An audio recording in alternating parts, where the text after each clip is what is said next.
Bienvenue au podcast Upika, le podcast pour les geeks de sport, où est-ce qu'on geek sur le sport avec d'autres geeks de sport.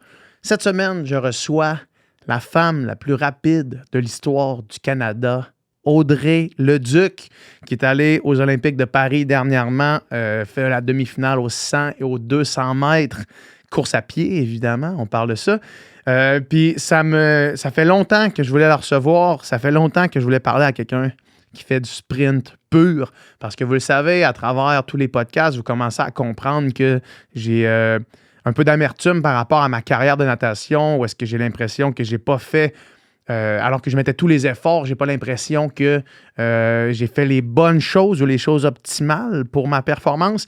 Puis surtout à la fin de ma carrière, où est-ce que je faisais du sprint, on discute avec Audrey de son type d'entraînement. Puis honnêtement, c'est à des années-lumière de n'importe quoi que j'ai déjà fait. Puis c'est la fille la plus rapide de l'histoire du Canada pour me répéter. Fait que vous allez voir, c'est une conversation vraiment différente de ce qu'on a habituellement parce que d'habitude, on parle de gens qui font des sports d'endurance. Puis même si la course à pied, techniquement, c'est un sport d'endurance, mais le sprint, c'est vraiment une catégorie à part. Donc, c'est vraiment une superbe conversation. J'ai adoré ça, lui parler, puis la questionner sur quel était son programme, puis quelle était sa vision aussi du sprint. Bref, fascinante conversation. J'espère que vous allez aimer ça autant que moi, j'ai aimé l'avoir. Le podcast est présenté par Upika. Upika, c'est la compagnie ultime pour vos besoins en sport d'endurance. On a le Upika Endurance, qui est un produit tout en un pour pendant l'effort. On a le Upika Récup, qui est un produit pour récupérer après vos entraînements, pensé spécifiquement pour les besoins des athlètes d'endurance. Et ensuite, on a le Upika Carb Boost, qui est un produit qui vous aide à atteindre vos cibles de nutrition durant les longs efforts. Bref, allez sur le site upika.ca, utilisez le code promo Upika Podcast pour 10% de rabais sur votre commande. Et sans plus attendre, je vous laisse sur cette conversation avec Audrey Leduc.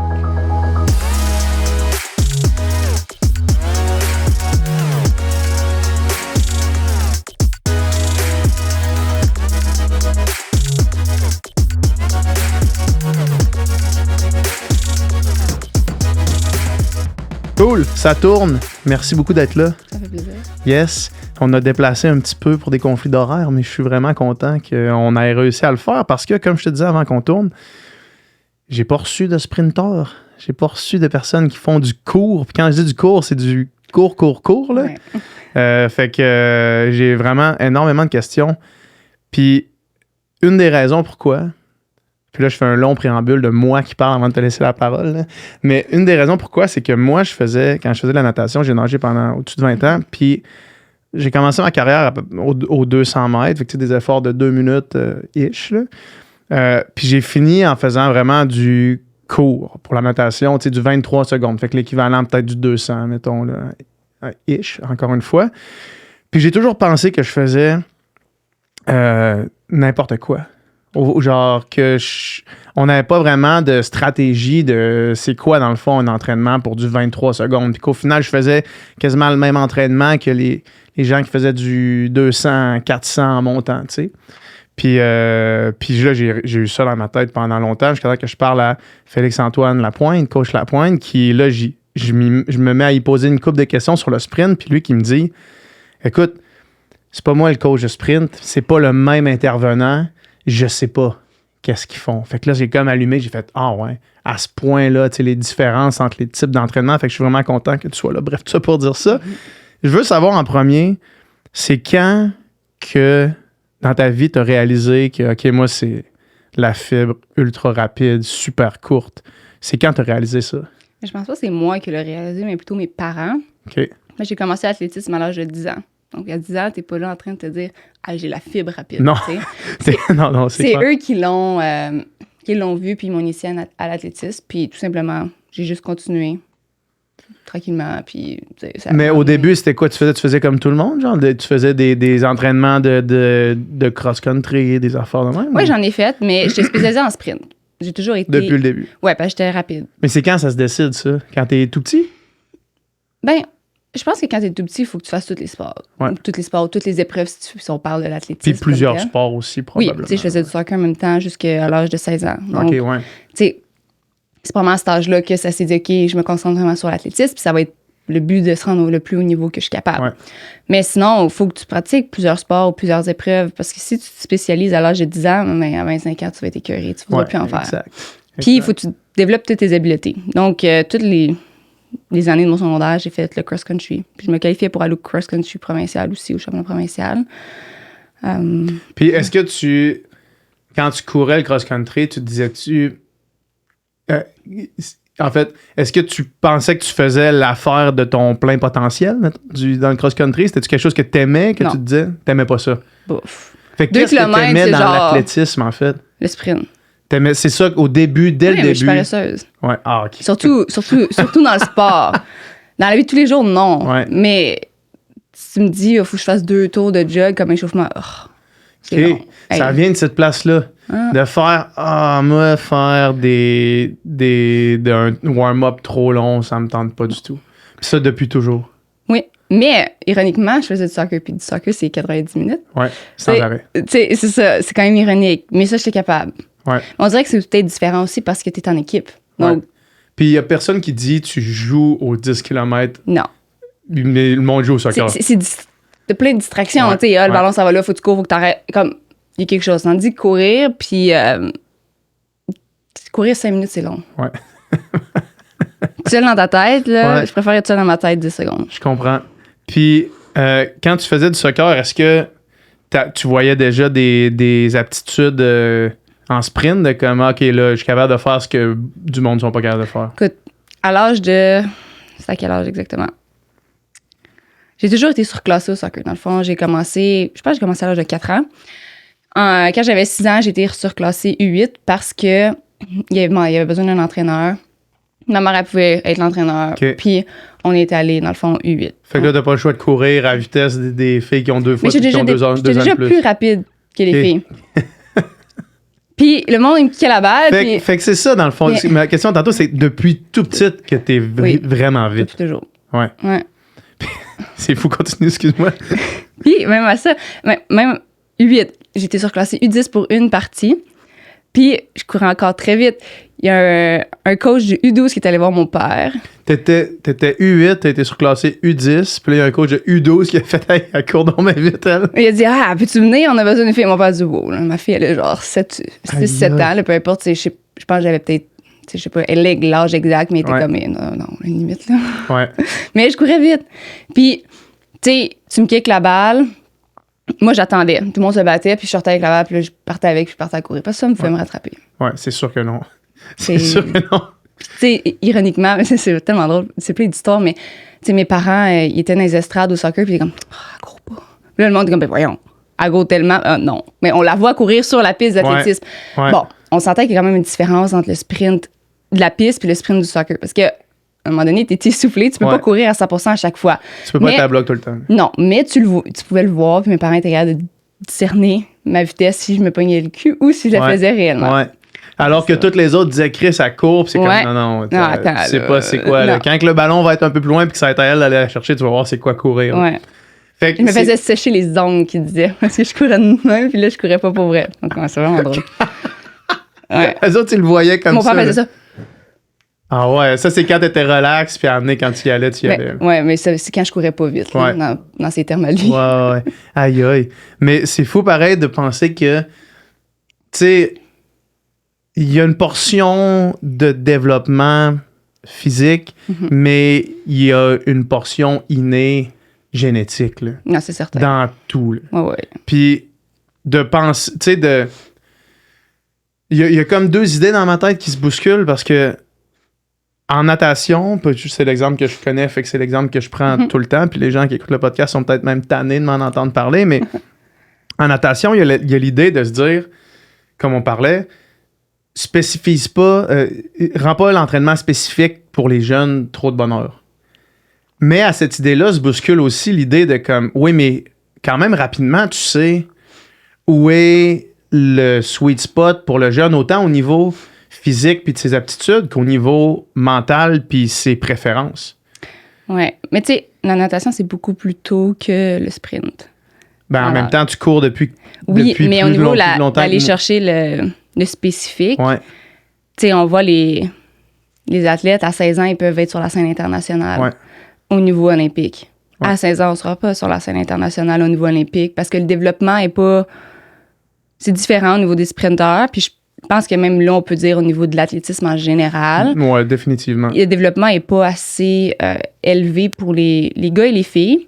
Je pense que les gars, c'est peut-être un peu plus tard aussi en natation que les filles, mais tu sais, quand tu as 16 ans puis tu es aux Jeux olympiques, là, puis, c'est quand même jeune. Donc, tu as besoin d'aller chercher cet élément spécifique-là un petit peu plus tôt que dans certains autres sports comme l'athlétisme, par exemple. Est-ce que tu penses que c'est la poule avant l'œuf ou est-ce que, au final, les filles en natation sont plus jeunes parce qu'on va chercher le spécifique plus tôt?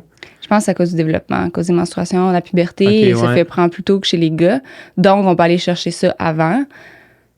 Puis, et pourquoi, qu'est-ce qui explique qu'on pourrait pas aller chercher en athlétisme aussi? Ben là, c'est ça, quand j'étais en train de dire le point, je me posais la question. Mais je sais pas c'est quoi au niveau des fibres musculaires, puis comment que le développement, puis qu'est-ce qu'on a besoin en natation comparativement en sprint.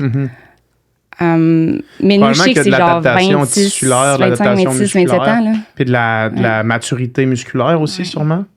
Ben c'est ça, je sais pas à quel point il faut que tu sois musclé en natation, genre des jambes, puis tout ça. Pas nécessairement. Ben c'est ça, mais en sprint, tu n'auras pas le choix d'avoir un certain développement à ce niveau-là, éventuellement, pour aller compétitionner contre les meilleurs au monde. Donc, tu veux pas non plus avoir ce développement-là trop tôt pour nuire au développement des athlètes, puis juste de l'humain en général. Puis tu veux que l'humain se développe comme un athlète avant de le spécifier, avant de faire le développement spécifique vers le sprint. Tu veux qu'il ait fini son développement avant de... Mais du moins, le général du développement. Tu peux faire moi, j'ai fait 100 mètres, 200 mètres, son longueur, son hauteur, une bonne partie de ma carrière quand j'étais plus jeune. Tranquillement, le son hauteur est parti. Puis, l'année passée, le son longueur est parti. Donc, tu sais, c'est vraiment graduel, puis il faut garder aussi l'aspect plaisir. Donc, tu sais, fais-moi pas faire du cross-country jusqu'à genre 20 ans. Mais c'est ça, c'est quand tu as arrêté de courir du cross-country? Au secondaire. En secondaire 5, il y a eu la grève, donc on n'a pas pu faire le... J'étais assez contente. En plus, je pense qu'il était rendu ça à 4 km. La grève en 2016. 2016? Quelle grève? Les profs. OK. Donc, ils ne pouvaient pas aider à organiser ça, puis c'est fait par ses parascolaires, donc ils ne pouvaient pas le faire. Malheureusement, dommage, j'ai pas pu courir 4 km. J'étais assez contente pareil. Puis, après ça, j'en ai pas refait parce que c'était pas nécessaire non plus. Puis, tu sais, c'était passé. Puis, t'étais-tu bonne en cross-country? Le meilleur que j'ai fait, je me rappelle, j'ai fini 16e au provincial scolaire. Fait que t'étais une bonne coureuse, mais rien à voir avec ton niveau... Non, mais j'étais quand même... Tu sais, je jouais au soccer aussi, de haut niveau. J'ai joué triple A. Donc, j'avais du cardio, il était là. Mais je pense aussi que j'ai la fibre athlétique. Donc, je suis bonne dans beaucoup de sports, à part la natation. J'ai pris mon premier cours. Mais d'après moi, c'est un enjeu... d'après moi, c'est un enjeu technique et de méthode de nage. Parce que d'après moi, si t'avais fait ça depuis le début... tu serais probablement bonne aussi à ça. Là. Ben, j'ai coulé le premier cours de natation, là, c'est 0, là. Ouais. Ben, dans ce cas-là, c'est peut-être échec, pas. là. Peut-être pas. Tu sais, ma mère, elle s'est très bien nager, mon père a plus de difficultés. Tu sais, il nage de chien, là. Bon, ben, je me débrouille avec ça. Ouais. Mais sur terre, t'es athlétique dans pas mal tout. Oui. OK. Puis là, après ça, qu'est-ce qui s'est passé après ton secondaire? Cégep. Ça, c'est une phase. Le cégep, c'est un labyrinthe. Un labyrinthe, mais c'est qu'il n'y a pas beaucoup non plus. Il n'y a pas d'athlétisme au niveau du cégep. Il n'y a pas de sport amateur au niveau du cégep. Au Québec, on est vraiment baisé avec ça, là, puis on perd. Puis encore une fois, en natation, en athlétisme, ça va être la même chose. On perd énormément de monde entre le secondaire puis l'université parce que l'université, c'est de la bombe. Le circuit universitaire, c'est hot, c'est vraiment cool. Mais au cégep, c'est comme 2 ans. Puis si tu veux faire ça en t'entraînant comme du monde, c'est 3 ans de cégep. 3 ans de cégep sans vraiment compétition, sans vraiment... Mais on compétitionne au niveau civil. Nous, ça se passe beaucoup plus, je pense. Ouais, ben il y a ça aussi en natation, mais c'est pas la même chose. Mais nous, oui. Nous, c'est plus gros quasiment au niveau civil qu'au niveau... Ouais, mais excuse-moi. C'est pas... Puis peut-être que l'expérience en athlétisme n'est pas la même chose, mais des compétitions civiles, c'est vraiment individuel. Oui. Puis... c'est plus difficile de rester motivé individuellement, que je trouve, que quand tu arrives sur le circuit universitaire, puis là, c'est comme, OK, pendant 5 ans, j'ai un objectif toutes les années avec un groupe, puis ça me donne envie d'y aller le matin, ça me donne envie d'y aller le soir, m'entraîner avec l'équipe, de rester là pour tout le monde. C'est certain. Bref, mais oui, je suis effectivement d'accord que civil, En tout cas, les meilleurs athlètes sont au civil, là, tu sais, parce qu'ils performent à l'international, puis c'est là que ça devient intéressant. Là. Moi, je comprends. C'est certain que l'aspect d'équipe, l'aspect universitaire va aider, mais on dirait que moi, j'ai toujours été motivée pareil, juste de le faire juste par pour tes propres moi. performances. Ouais. Donc, si on dirait, puis je m'entraînais beaucoup toute seule. Puis il n'y avait pas d'athlète de mon niveau à Gatineau quand que je m'entraînais. Donc, on dirait que c'est juste naturel que pendant le cégep, ça ne changeait rien vraiment de mon quotidien. Que ce soit pendant le secondaire ou sport-études, on n'était pas un gros groupe. Ouais. Donc, ça a toujours été pour moi normal. Tu t'entraînais toute seule? Pas toute seule, mais tu sais, il n'y avait pas de sprinter de mon calibre au niveau des filles. Donc, c'était plus avec les gars. Puis encore là, tu sais, j'ai fait souvent l'allusion que moi, je suis l'autoroute, puis les autres, c'est les sorties, puis il y en a plein qui sortent. Puis que moi, je continue à être Toi, là. tu restes dans ton chemin. Moi, je suis là, puis je continue, puis je m'en vais jusqu'au bout de l'autoroute. Puis... Mais il y en a qui vont rentrer dans mon... Dans ta voie. Dans ma voie, dans mon sortir. parcours, dans mon chemin, mais ils vont repartir parce qu'ils sont rentrés en athlétisme, ils s'en vont. Ouais. Tu sais, puis il y en a pas beaucoup qui restent jusqu'à la fin. Jusqu'au bout, là, oui. Ben, jusqu'à ta fin à toi, si ça existe, une fin. Là. Ben, oui, il va y avoir une fin de mon parcours athlétique, athlétisme, mais tu sais, ça, je sais pas c'est quand exactement. Fait qu'à travers, ça ressemblait à quoi, mettons, à travers ton cégep, une semaine type là, d'entraînement? Cégep, oh boy. C'est une bonne question. C'est loin. Ça fait, tu sais, c'est en 2017, 2016 que j'ai commencé, là, on est en 2025. À 2024, excuse, en 2025. Ou grossièrement, mettons, t'étais-tu vraiment all-in dans le truc ou il y avait... Oui. Ouais. Mais c'est pas comparable à ce que je fais aujourd'hui. Mettons, je m'entraînais, je pense que c'est 6 fois semaine, c'est 2 heures, puis t'avais, mettons, lundi la piste, mardi la muscu, mercredi la piste, jeudi muscu, vendredi piste, samedi muscu, puis off le dimanche. Puis dans tout ça, est-ce qu'il y avait de l'aérobie? Est-ce qu'il y avait du facile, du jog, ou ça n'existait pas le jog? Donc, ton aérobie, c'est du jog. Ouais. Ben, au début, là, tu me demandes au cégep, je me rappelle pas. Je sais qu'il fut un temps où est-ce que je joguais 10 minutes avant l'entraînement. C'est tout. Oui, mais ça sert à rien pour les sprinteurs. Donc, tu sais, comme on disait, de ne pas spécialiser trop tôt, mais le jog n'a pas été retiré... Trop tôt. Trop tôt, il a été trop tard. Trop tard c'était pour trop long. 10 minutes, là, c'était long. Ça me fait rire quand tu dis ça. Puis là, c'est ça. Mais je finissais par compter le nombre de tours que je faisais. Là. Donc, c'est plus facile. Mais c'était 10 minutes de jog. Puis après ça tombait à genre, je faisais 2 tours. Puis... Fait qu'à ce moment-là, tes épreuves, c'était 100, 200, saut à longueur, saut en hauteur. Même plus hauteur. Plus hauteur à ce moment-là. Non. OK. Puis là, après ça, à l'université, là, t'as rejoint un groupe. Est-ce qu'il y avait plus de monde de ton calibre? Sûrement. Du monde de ton calibre, je veux dire, il y en a 20 là, dans le monde entier. Fait que, à ce moment-là, non. Parce que quand j'ai commencé, c'était en 2019. Donc, tu sais, le calibre était différent d'aujourd'hui. Ouais. C'est sûr que j'étais dans les meilleurs. Il y avait une autre fille qui était quand même similaire. Mais c'est ça. Mais peu importe. Il y a les gars aussi qui sont quand même au calibre. Donc, tu es capable de... Puis ça reste, c'est l'aspect équipe aussi. Là. Exact. Donc, non, ça, c'était fun. Ouais. Puis, flash forward à maintenant, ben, l'année que tu viens de connaître, là, qui est, j'imagine, la meilleure année de ta carrière, là, autant tout ce qui a mené vers les Olympiques, là, les multiples records canadiens même. Puis, jusqu'aux Olympiques, une demi-finale aux 100 mètres, puis aux 200 aussi. Ouais. Premièrement, comment tu as entrepris cette année-là? Puis est-ce que tu t'étais confiante de ce qui s'en venait? Donc, l'objectif de la saison, c'était de se classer pour aller aux Jeux olympiques, au relais, et on essayait aux 100 mètres avec le classement mondial. Donc, il fallait être dans le top 100 pour avoir une opportunité d'y aller. Puis après ça, c'est par le nombre de points sur World Athletics. Ouais. Ça, c'était l'objectif de base. Donc, non, l'objectif de faire des records... C'était pas vrai. Ça l'a jamais... C'était pas dans ta tête à ce moment-là. Okay. C'était jamais un objectif. Okay. Le rêve, c'était d'aller aux Jeux olympiques. Ouais. Il n'y avait pas un objectif ou un rêve de faire des records canadiens, non. Donc, tu sais, je commençais la saison 60 mètres. Ça va bien, on ouvre bien. Après ça, tu arrives au mois de janvier. On descend encore les temps. Puis là, les temps descendent, course après course. On égalise le record du Québec aux 60 mètres. J'étais genre... Tout ça dans Wow. la saison intérieure, là, en Ouais, début de mais saison. battre le record du Québec, jamais, je pense... Tu l'avais pas vu venir pantoute, toi, ça?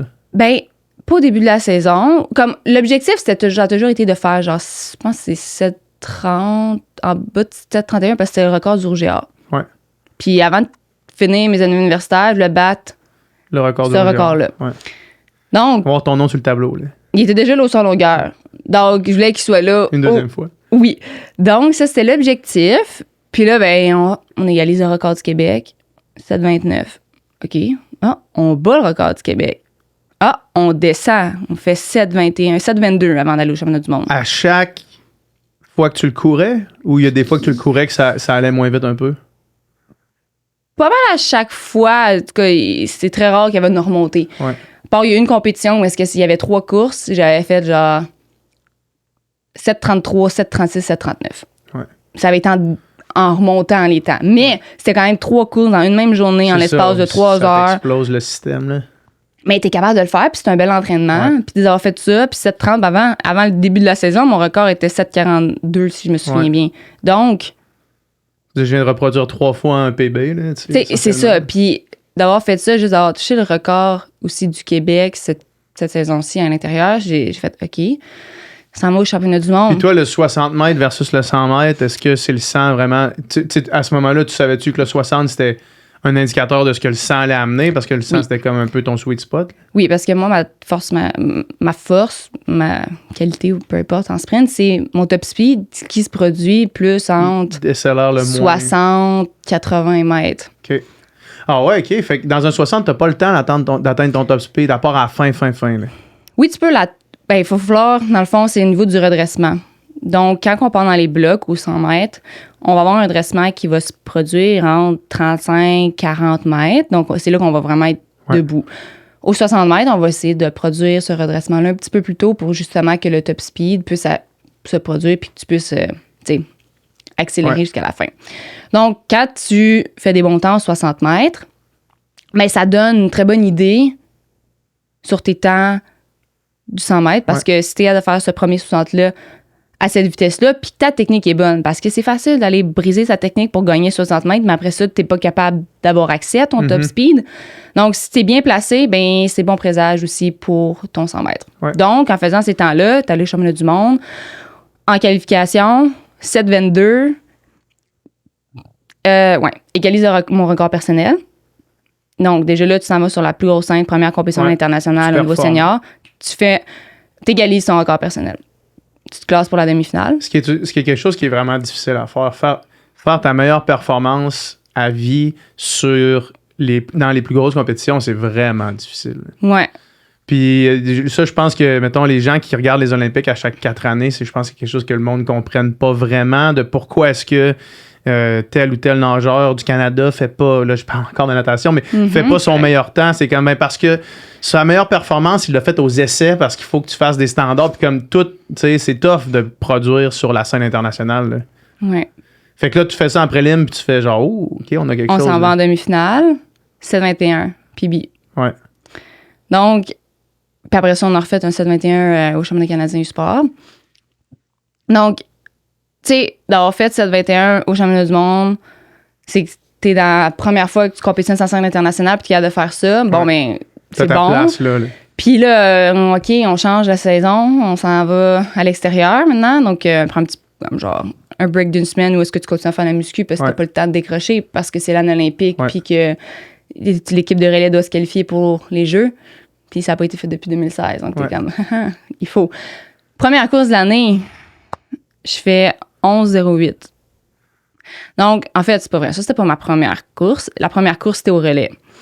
Puis, j'avais battu... Étais-tu la première? Non, j'étais la troisième coureuse. Puis, on a des puces sur nous pour calculer nos temps, pour nous aider à avoir des données. Ouais. Puis, j'ai réussi à battre, dans le fond, le meilleur temps qu'une fille du Canada des données qui étaient prises fait dans un relais. avait fait à la troisième position. Okay. Donc, d'avoir fait ça... Tu sais que t'as des jambes. Là. Et je me faisais ça, j'étais comme, yes! Mais ça va faire le 100 mètres après.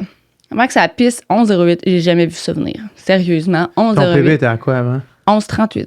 C'est en pourcentage, c'est énorme. Là. Ça a pas 30 rapport, centièmes là, de ça a pas seconde. rapport, 30 centièmes sur un 100 mètres, c'est énorme.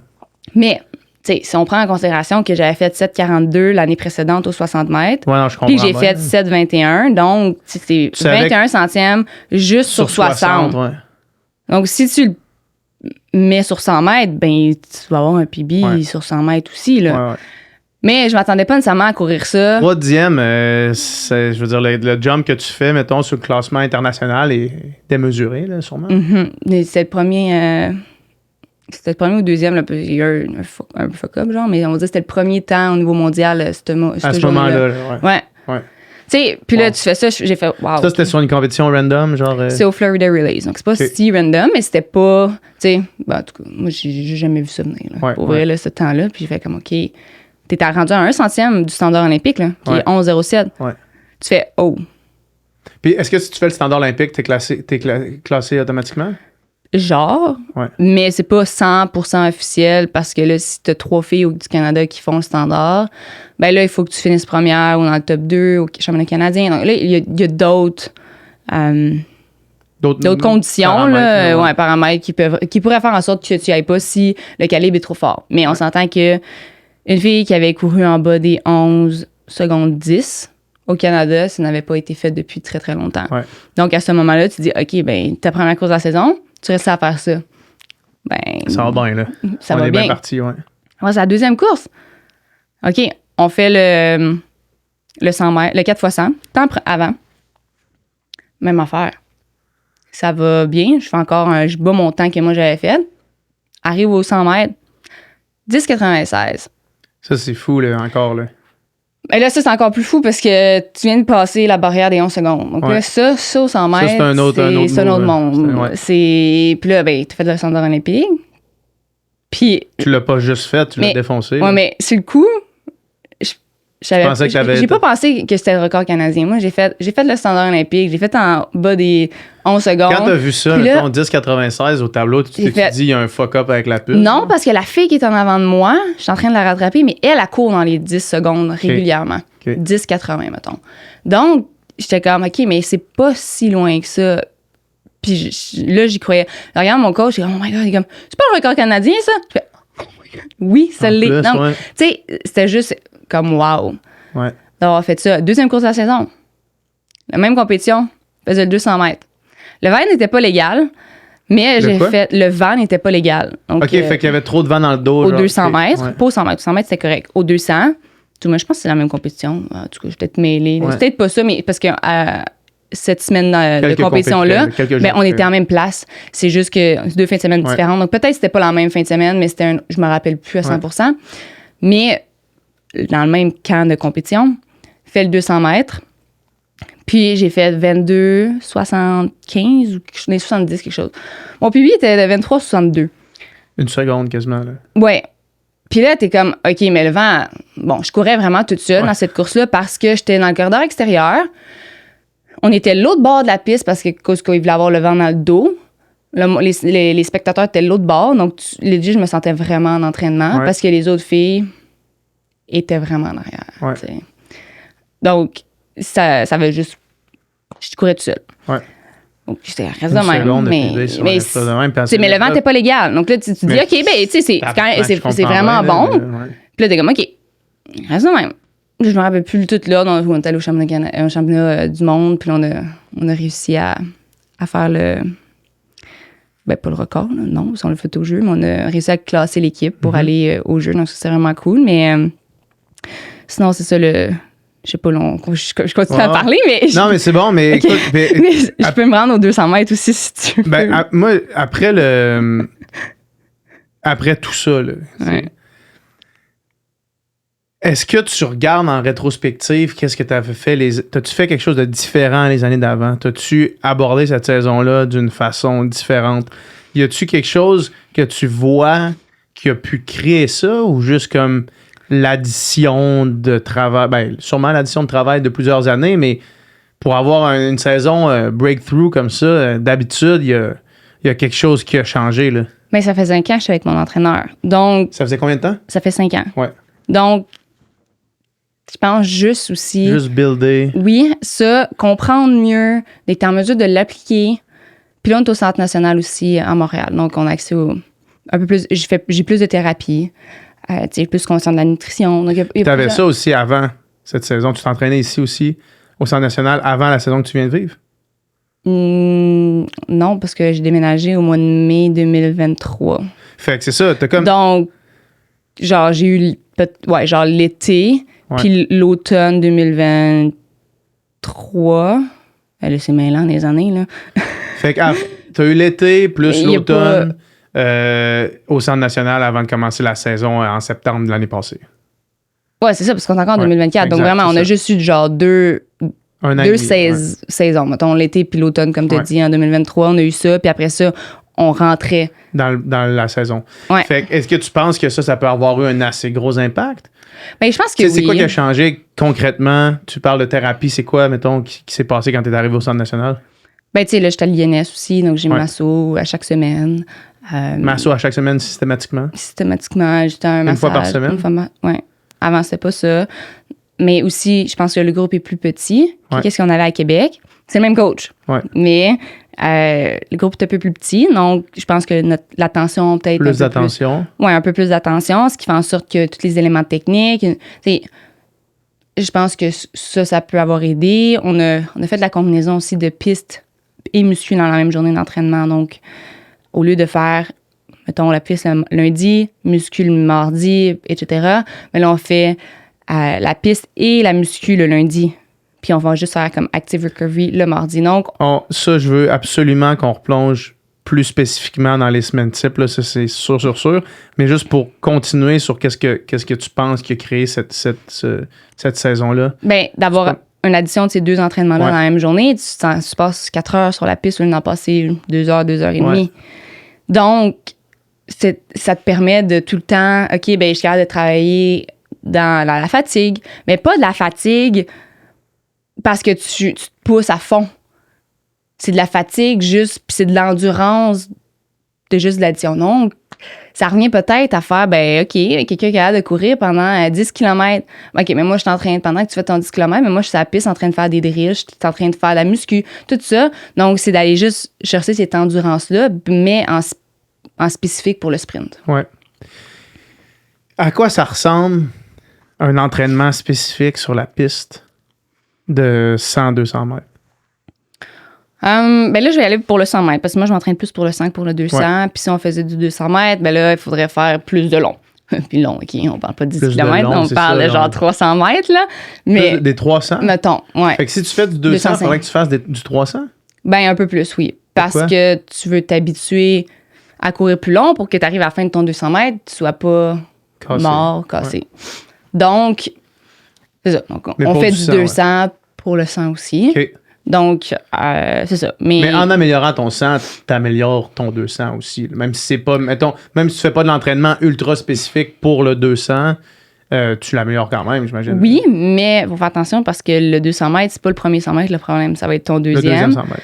Puis si tu as pas assez d'endurance vitesse, donc l'endurance à full speed, ben tu vas casser puis tu seras pas capable de maintenir cette vitesse-là. Ouais. Donc c'est nécessaire de faire des entraînements de speed endurance qui sont, dans le fond, c'est quand même drôle parce que je sais pas si vous parlez de ces termes-là dans le fond puis dans le demi. Comme... Non, ben non, pas du tout. OK, mais c'est parce que ça pourrait être similaire. Quelqu'un qui parle de sprint comme ça, puis moi, ça me fascine. Fait que vas-y, là. Okay, donc... C'est geek, ce podcast-là. Fait que les gens feront leur recherche de qu'est-ce que ça veut dire s'ils comprennent pas. Mais je vais l'expliquer. Donc, le speed endurance, dans le fond, c'est vraiment d'aller chercher des un peu plus longues distances de sprint, mais de garder ta même vitesse. Donc, avec la vitesse max. Ouais.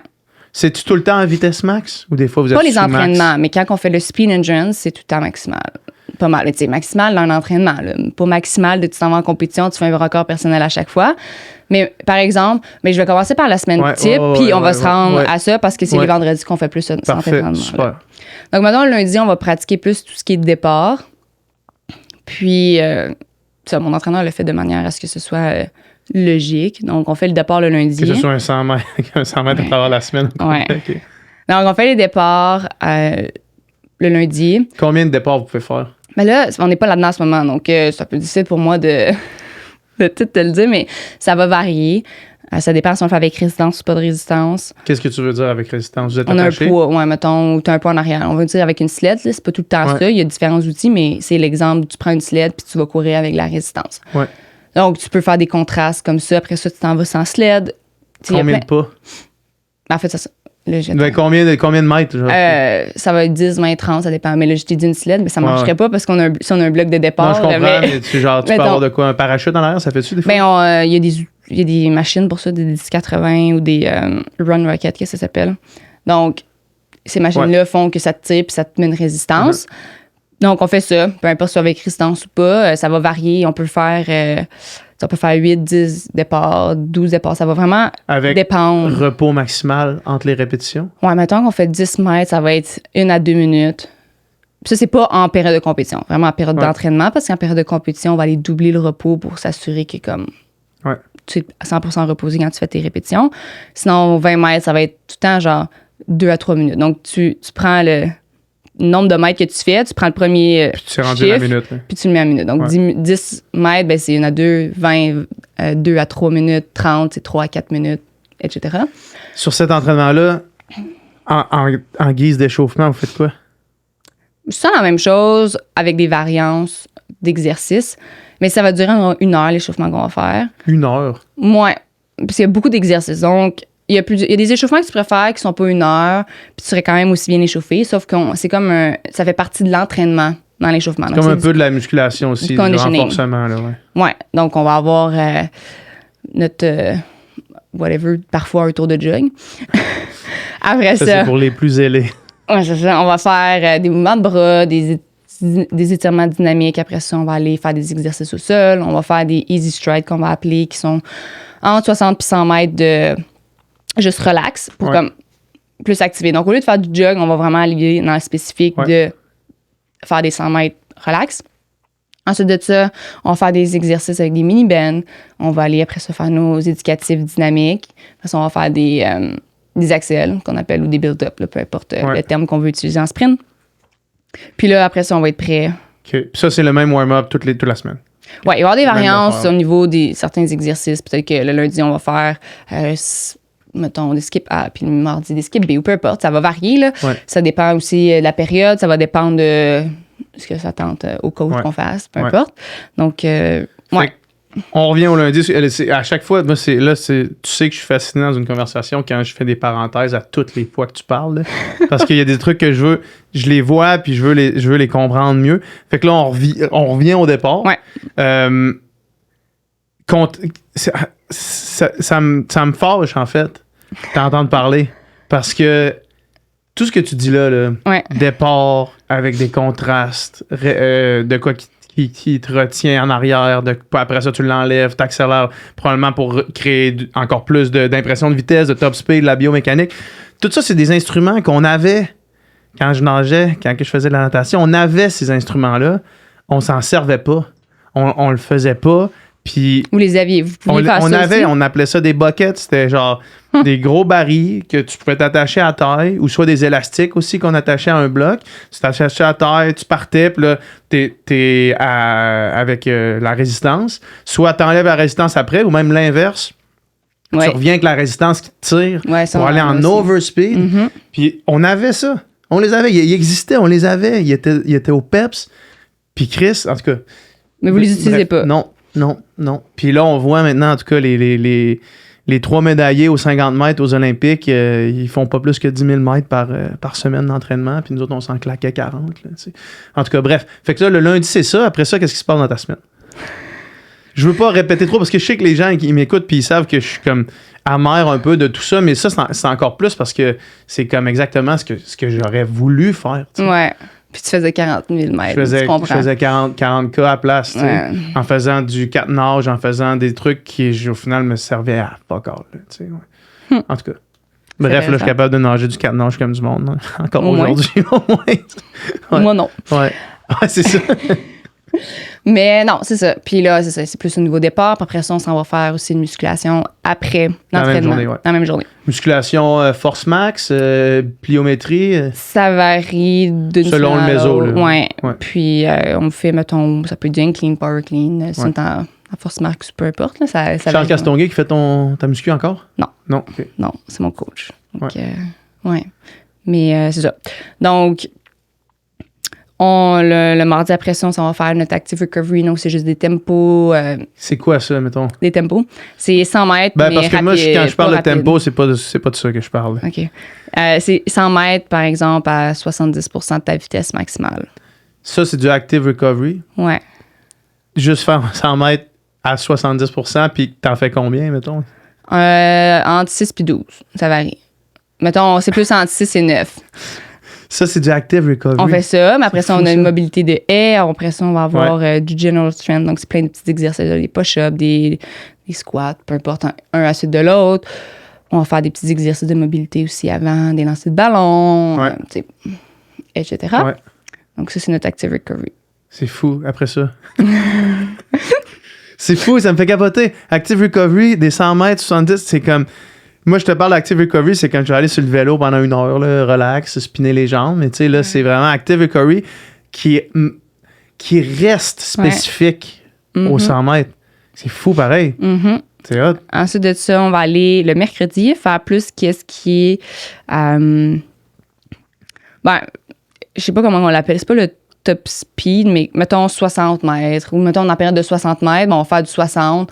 Dehors, c'est peut-être plus du 80, peu importe. Mais c'est d'aller toucher plus à ta vitesse maximale aussi. Donc, À partir d'un bloc aussi? Oui. De manière générale, c'est à partir d'un bloc. Okay. Donc, c'est vraiment à faire la course que tu fais. Dehors, on fait pas un 100 mètres comme tel, là, mais mettons à l'intérieur, on est capable de faire 60 mètres. Ouais. On fait des 60 mètres. On en fait, mettons, 4 fois. Avec 6 minutes? Non. Si je me fie au Plus calcul de tantôt. Là, c'est ça. Là, c'est plus que 6 minutes parce que tu fais plus long. Puis, tu sais, si tu faisais une compétition puis tu veux vraiment pousser la machine, ben, ce serait un peu ridicule de faire 6 minutes de repos quand tu viens de faire du sprint.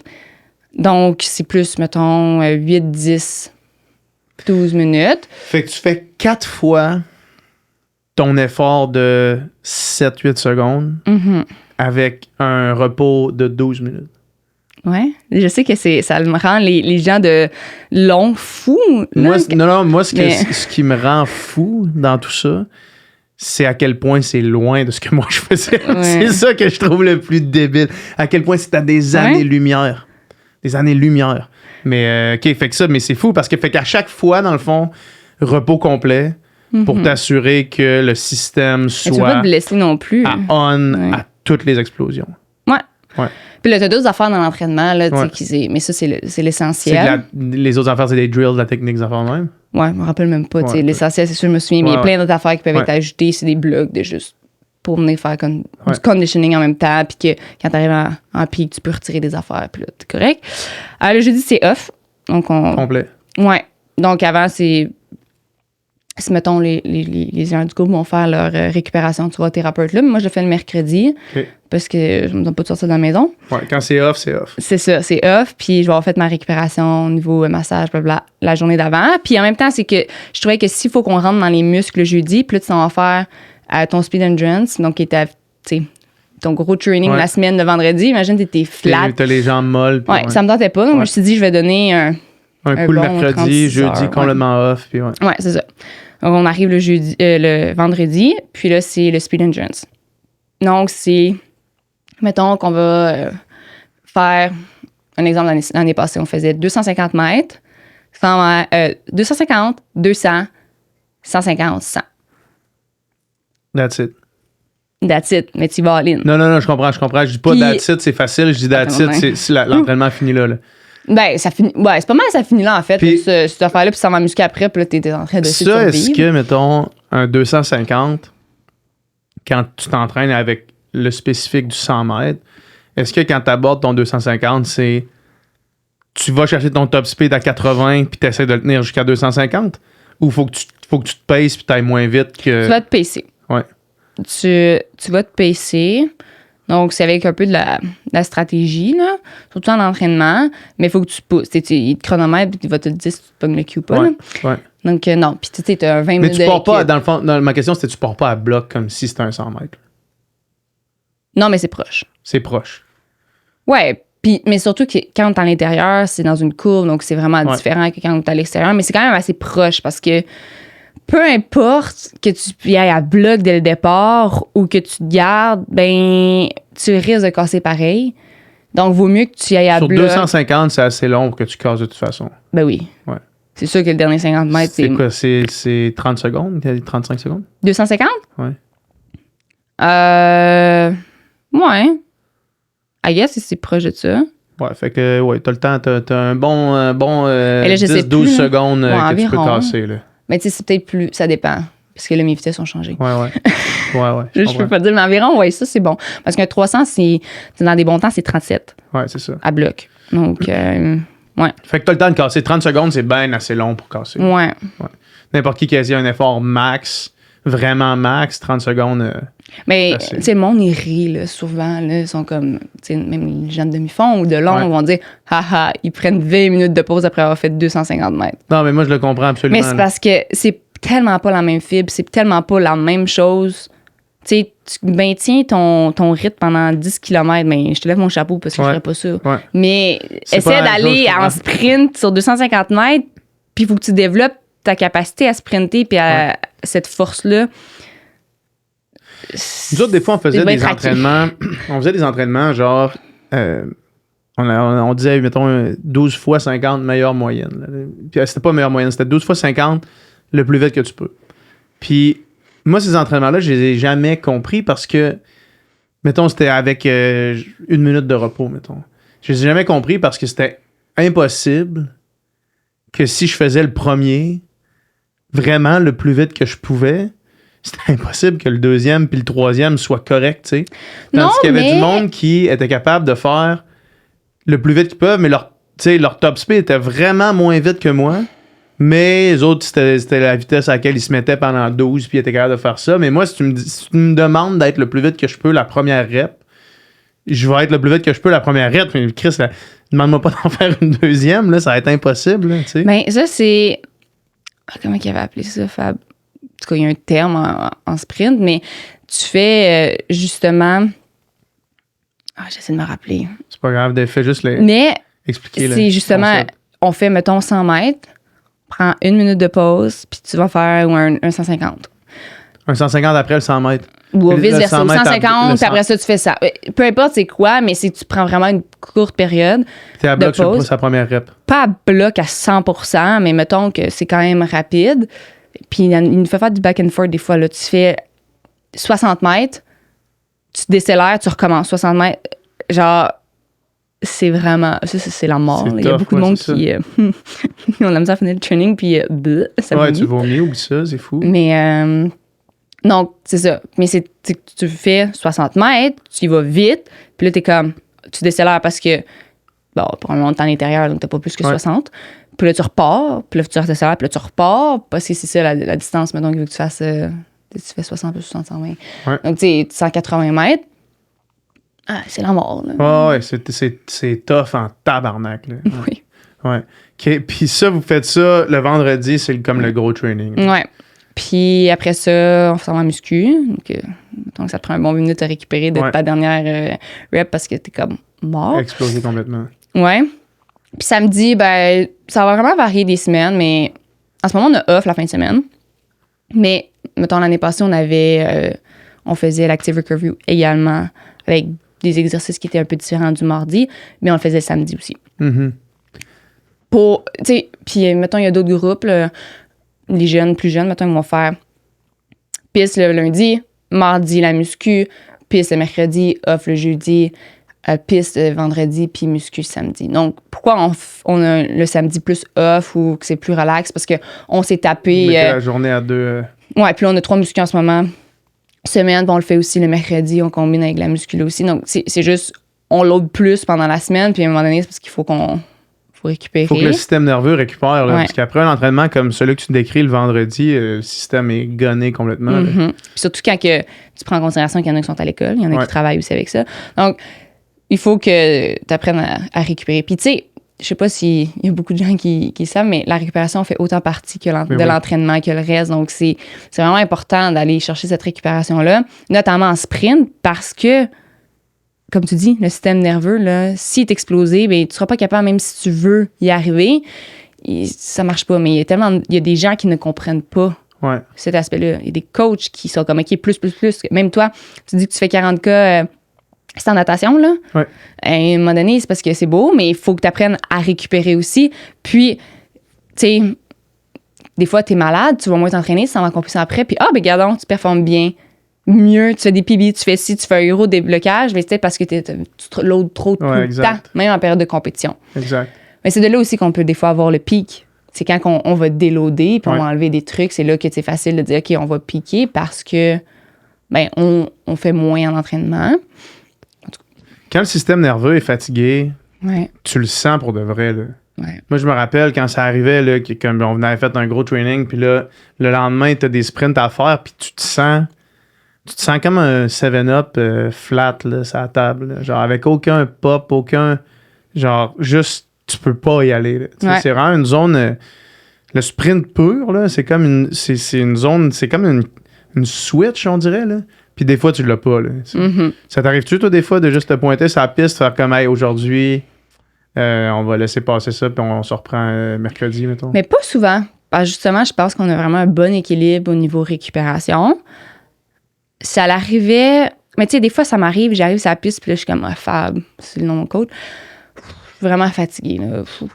Mais, j'arrive, je suis capable de faire les trucs. Quand même. Mais c'est parce que, il y a deux manières, OK? Tu peux être explosé, t'as l'impression que t'es physiquement ou mentalement, whatever, t'es fatigué. Mais dans ce temps-là, tu vas moins contracter, tu vas être plus relax. Puis quand au niveau du sprint, le relâchement, c'est la clé. Ben, tu t'en vas chercher ce relâchement-là et tu es capable de bien faire pareil parce que tu n'es pas contracté. Donc, même si tu es fatigué, ben, tu es capable de bien appliquer les trucs. Mais on dirait que ça fait longtemps que au niveau système nerveux, que j'ai été, mettons, explosé puis que je suis comme, oh my God, c'est fini, tu sais. Donc, mais je me souviens que c'est arrivé à certains moments, t'es comme, OK, mais je veux bien courir, là, mais ça sert à rien. Ou tu le fais, puis t'es comme, OK. Puis ça arrive des fois, tu sais, Fabi dit, OK, allez-vous-en chez vous, ça sert à rien. Tu le vois. Comme, ou t'arrives pas dans les temps à faire ton speed engine, OK, il va couper, parce que ça sert absolument à rien de continuer. Tu n'atteins pas l'objectif d'entraînement. Donc, pourquoi mettre plus sur ton système nerveux, sur ton corps, si t'atteins même pas ce qu'on voulait atteindre? Donc, va juste profiter pour te reposer plus, puis on revient en forme lundi ou peu importe quand. Ouais, écoute, tu fais tout le sens du monde. Là. En musculation, le haut du corps, il est pour combien de pourcentage? Parce qu'on s'entend, mettons, n'importe qui a regardé les Olympiques cette année, qui t'a regardé en demi-finale du 100 mètres, t'as pas nécessairement tu ressembles pas nécessairement à tout le monde autour de toi là, dans la demi-finale du 100 mètres, mettons, pour dire ça comme ça, là, tu sais. C'est combien de temps ça prend? Mettons, combien d'importance vous mettez à training du haut du corps? Bien, c'est une bonne question. Puis quand tu poses la question, je suis en train de réfléchir. On a des exercices spécifiques pour le haut du corps, mais tu sais, si on fait incline, power clean, bien, c'est un mix des deux. Tu sais, on va chercher du haut du corps. C'est pas spécifique au du corps, mais c'est pas non plus spécifique pour les jambes. Donc, tu sais, là, on fait en PPG, donc en préparation générale en ce moment, on va faire des squats ou du trap bar deadlift. Là. Ben, en fait, je dis squat, mais c'est même pas ça, c'est du trap bar deadlift. Donc, ça travaille les jambes, ça travaille un peu les bras parce qu'il faut que tu le lèves. Mais c'est principalement les jambes. On va faire après ça du bench. On va faire du... Vous faites du bench? Oui, on en fait. OK. Donc, on va en faire, mais... Puis, tu sais, oui, je suis différente des autres, mais ma physionomie ou physiologie, peu importe le terme, fait en sorte que je ne pourrais pas devenir super méga madame muscle, là, pas vraiment. Ça sert à rien. Tu sais, essentiellement, peut-être que les filles à côté de toi, les anti-eyes, ils font le même genre de training, mais que leur physiologie est plus... ça fait qu'ils sont juste plus musclés de base, le dos du corps. Peut-être, mais ça se peut qu'ils en fassent plus aussi. Puis, tu sais, chaque athlète est différent. Donc, je pourrais pas avoir le même entraînement que, par exemple, j'essaie de trouver quelqu'un, mais... Noah Lyles, là, mettons. Ben, peut-être. Peut-être que tu pourrais avoir le même entraînement. Je sais pas. Ouais, c'est ça, le truc, c'est qu'on sait. Mais c'est que il y en a qui sont prédominés à avoir des plus grosses cuisses, puis plus musclés. Donc, ces personnes-là n'auront pas le même entraînement que moi, parce que moi, c'est pas ça ma force. Donc, ces personnes-là vont devoir aller chercher plus de muscu pour aller chercher plus de force. Mais moi, même si je fais ça, ben... il faut que je sois plus forte, mais de là, aller chercher cette masse-là, pas nécessairement. Parce que je vais peut-être plus courir avec mes tendons, puis c'est plus explosif, comme le grass, par exemple. Donc, C'est vraiment d'aller chercher ce qui est spécifique à l'athlète aussi. Parce que si tu fais la même chose tout le temps, oui, il y a une base, mais faut après ça, c'est là que je pense que les meilleurs coachs... C'est là que le coaching rentre en ligne de compte. Là. Puis si tu as 40 athlètes puis que les 40 font exactement la même crise d'affaires, ben peut-être que tu n'as pas le bon programme. Là. C'est ça. Exact. Ou tu as peut-être trop d'athlètes. Ouais, ça, c'est un autre problème. Un autre problème pour un autre jour. Puis là, là, je vais aborder un sujet, je vais pas me faire tirer des roches parce que je vais parler du poids, OK? Puis je sais que c'est pas quelque chose qu'il faut... Du poids, le poids. Non, je sais pas moi. Non, je sais, mais je sais que c'est quelque chose qui est comme touché à parler parce que... Tu peux poser toutes les questions que tu veux, moi, j'ai aucun problème avec ça. OK, mais je veux partir de mon expérience à moi. D'accord. Quand j'ai commencé, parce que les 2 dernières années de ma carrière, j'ai un peu planifié mon programme parce que je trouvais justement que ça faisait aucun fucking sens qu'est-ce que je faisais versus mes objectifs. Mm-hmm. Quand j'ai commencé à planifier mon programme, même si je l'ai enligné plus vers comme je pensais, j'étais encore à des années-lumière de ce que tu me décris en termes de quantité de travail versus repos et en tout cas, anyway. Ma préoccupation, c'était qu'en diminuant tout ce qui était le millage global, je diminuais aussi mon temps à faire des activités cardiovasculaires, puis j'avais beaucoup plus de problèmes à contrôler mon poids. Parce que je restais... Puis je veux dire, contrôler mon poids, c'était pas une obsession que j'avais. Sauf que je consommais autant, tu sais, j'avais autant faim, fait que je mangeais à ma faim, mais je faisais moins de cardio, fait que je prenais du poids, puis c'était pas du poids qui me servait dans mon entraînement. Là. Parce que là, j'entends, mettons, ce que tu me décris là comme programme d'entraînement, puis à moins que peut-être que je suis complètement à côté de la track, en fait, puis qu'au final, un 4 x 60 mètres à bloc comme ça peut agir autant de déficit calorique qu'un entraînement global. Là. Mais est-ce que vous autres, c'est un sujet que vous parlez? Est-ce que c'est un concern que vous avez ou pas pantoute? Je sais même pas. Non. Non, vous ne parlez pas de ça du tout. Là. Toi, ça n'a jamais été un enjeu, ça n'a jamais été discuté, parce qu'on sait qu'en athlétisme, ça a souvent été une source de problème pour beaucoup d'athlètes. Là. OK, ma mère est mince sur mon petit doigt. Là, génétique. Et génétiquement parlant, j'ai pas tendance à prendre de poids. Ouais. Par contre, je suis d'accord que si tu es habitué de t'entraîner tant, puis t'en diminues, mais tu continues à manger, autant, tu vas prendre du poids de manière générale. Bon, peut-être pas si ta physionomie ou whatever génétique, c'est comme ça, mais dans la logique, la chose, c'est ça qui va se produire. Parce que ma faiblesse en ce moment, c'est la nutrition au niveau des connaissances. Ouais. Donc, ça, c'est quelque chose que je vais améliorer cette année aussi. Je veux aller faire plus de consultations en nutrition pour apprendre ça. Puis maximiser aussi tout. Exactement.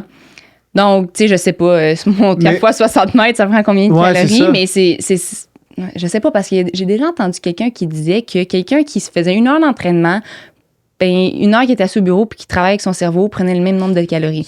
J'ai entendu ça. Je suis pas sûr de ça. Je sais même pas. Mais OK, ça te prouve à quel point que j'ai pas cette connaissance. Exact, c'est ça. Mais tu vois, en fait, tu réponds à ma question en me disant ça parce que moi, ce que j'avais trouvé comme affaire à faire, c'était 2 fois par semaine, je faisais 1 heure de vélo à basse intensité. Puis c'était... Ça couvrait. Ça couvrait mon puis là, je dis problème avec vraiment des gros guillemets. Là. Mais ça faisait que je restais plus fit toute l'année. C'était pas un problème, mais c'est juste que... C'est un enjeu qu'il fallait que je gère. Ben c'est ça, puis c'est correct, puis c'est quand même bien, tu trouves une solution. Puis mais toi, c'est pas... Genre, ça n'a jamais été un concern. Puis là, la raison pour laquelle tu veux consulter plus en nutrition, c'est pas pour perdre du poids ou quoi que ce soit, c'est pour mieux comprendre puis pouvoir maximiser ce que tu fais comme travail. Je dirais que ça serait pour prendre du poids.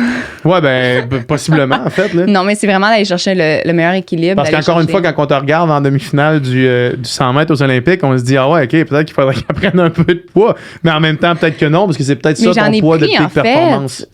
Cette année, j'en ai pris un peu. Ouais. Donc, tu sais, au niveau musculaire, c'est... C'est sûr, c'est bon. Là. Mais c'est ça. Ouais. Mais c'est là. Puis, tu sais, juste prendre un shake de protéines après l'entraînement, il peut faire la différence. Ben oui.